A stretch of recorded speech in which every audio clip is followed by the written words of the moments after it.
Let's bring in Republican strategist and Miami GOP committee woman Angie Wong and Democratic strategist and former New York State Senator David Carlucci. Welcome back to both of you. Look, this is a hard story to cover. This is a hard act of violence to discuss. Angie, I will start with you. Your reaction to Erica's comments. Yeah, I mean, what an incredible speech she gave, and I can understand her anger. And I can't believe she can even speak just hours after his death. Charlie Kirk's death is a mirror to our nation right now. Instead of this universal outrage that should have been poured out because one of our own was murdered, the internet lit up with celebrations and cheers. And it's almost as if it were a sports team, like my team won. And I have to think that this is a really strange turning point, for a pun, in our nation right now to have half, not even half, but to have people celebrating on the internet while the other half mourns.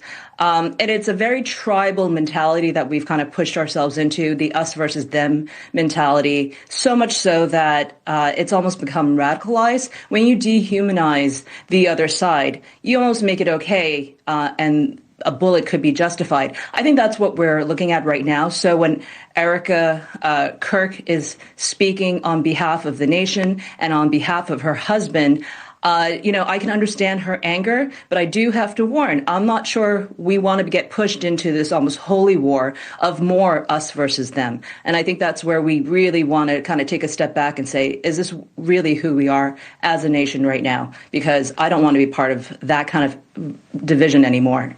David, I see you nodding. What would you like to add here, especially after hearing Erica's comments? Yeah, no, I agree with Erica, and I'm hopeful that the legacy that Charlie Kirk leaves behind is not about radicalization or the right or the left, but that idea of debating the topics.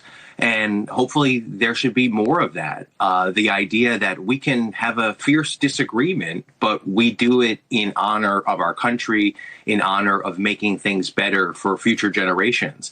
And that's what's lost in this. The idea that we can't have a conversation, we can't have a debate. And if we disagree, we can't be friends. And nothing could be further from the truth. And in the rhetoric that we see, unfortunately, you got everyone with a camera and the ability to post it saying foolish things, unfortunately. But I think that overall, I'm hopeful that we will dig deep through this tragedy and remember that we're all human beings and we could come from the furthest places in terms of what we think is better for this country. But we have to remember that we're coming from that place, especially when it's backed up with passion. And maybe we're not the most articulate, and we'll say things that we regret. But I think we all have a responsibility when we're debating, when we're having those conversations, when we're feeling uncomfortable, that we remember we're talking to another human being. David, let me stick with you. My hope is that that's legacy. I didn't mean to interrupt. Let me stick with you for a minute, because Kirk was killed on the eve of the anniversary of the September 11th terrorist attack. You're a New Yorker. I'm a New Yorker. We saw the country come together 24 years ago. We're certainly not seeing that now. Angie and you have pointed out there's so much divisiveness in our country. What will it take for the country to come together again, in your opinion? Well, one thing I would like to remind everyone is on September 11th, 2001, we didn't have the technology we have today. We might have all had different opinions, but they weren't openly shared. You had to get onto a cable network and share your feelings in order for it to be blasted across the country. That's not true today. So any, fool with a camera with a phone can blast out their feelings and try to represent a whole movement or a whole party, which is just not fair. It's not true. And that's the part that we have to remember. Not that society has changed all that much, but technology has. And of course, there's been changes, but we have to look at the totality of our history, right? But that's the part that I'm hopeful that our leaders with the loudest megaphones will preach that part of what Charlie Kirk did, that showed up and said, hey, prove me wrong. Ask me those hard questions. Yeah. And we were not going to attack each other personally. There's a new poll that I want to bring up. It came out just this week. It shows 60% of Americans see political violence in the U.S. as a big problem. That's more than half. I mean, a lot of us don't agree on many things these days. Angie, we are seeing these violent attacks more often, and that's on both sides of the aisle. What changes, discussions do you believe need to happen to bring this violence that we've seen more and more often come to an end?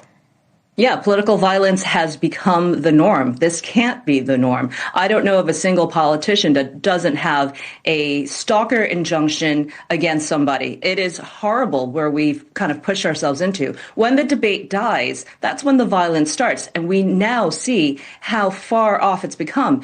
Political murders cannot be the norm.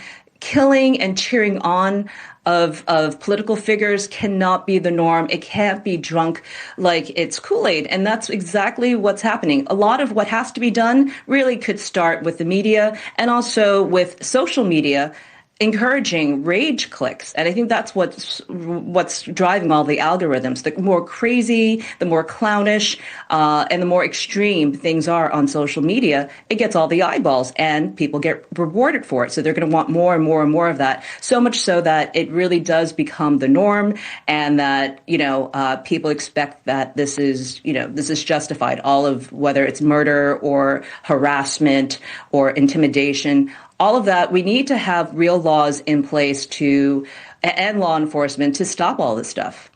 Our team, they put up a timeline a moment ago. If we can bring that up again, it lays out the political violence. There it is. We've seen over the last decade, and this is a lot when you see these names and these stories that we've covered. This is reality in our country right now. David, your thoughts on how we can fix the political rhetoric and divisiveness in this country? Yeah, I think that's the part. We all have to take ownership of this and be part of the solution. And I think that's what Erica said in terms of when the debate dies, that's when the violence peaks up.